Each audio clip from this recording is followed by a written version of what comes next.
হয় চাওক মই বৰ্তমান উপস্থিত আছোঁ ডিমৌ মৌখুটি সংযোগী পথত আৰু আছাই আজি ডিমৌ মৌখুটি সংযোগী পথ অৱৰোধ কৰিছে সম্পূৰ্ণৰূপে তেওঁলোকে এই পথটো অৱৰোধ কৰি দিছে দীৰ্ঘদিন ধৰি তেওঁলোকে এই পথ যি মেৰামতি নকৰাৰ প্ৰতিবাদত আজি সদৌ অসম আদিবাসী ছাত্ৰ সন্থাই তেওঁলোকে এই পথ অৱৰোধ কাৰ্যসূচী গ্ৰহণ কৰিছে আৰু আমি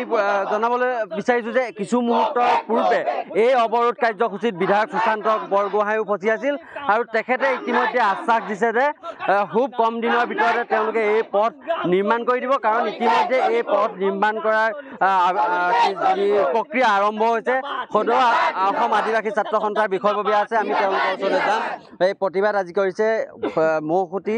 যি পথ সেই পথ দীৰ্ঘদিন ধৰি মেৰামতি কৰা নাই আজি আপোনালোকে পথ অৱৰোধ কৰিছে কি ক'ব আজি আপোনালোকে দেখি পাইছে আদিবাসী ছাত্ৰ সন্থা ডিমৌ আঞ্চলিক সমিতিৰ উদ্যোগত আমি ডিমৌ আৰু মৌখুটি সংযোগী পথটো আমি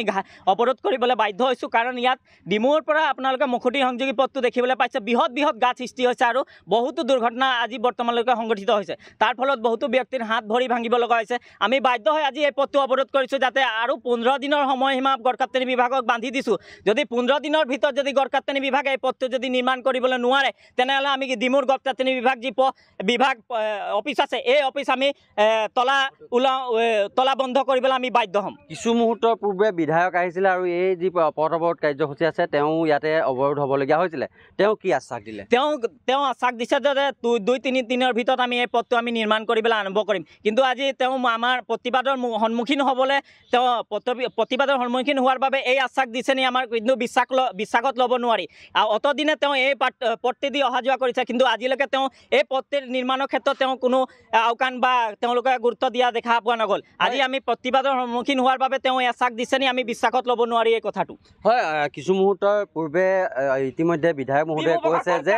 এই পথৰ যি নিবিদা সেয়া গ্ৰহণ কৰা হৈছে আৰু কিছু দিনৰ পাছতে এই পথৰ কাম প্ৰায় 7.5 ফুট বহলকৈ নিৰ্মাণ হ'ব ব্লক হিচাপে বনোৱা হ'ব সেই আশ্বাস কেমেৰাৰ আগত তেখেতে প্ৰদান কৰিছে আৰু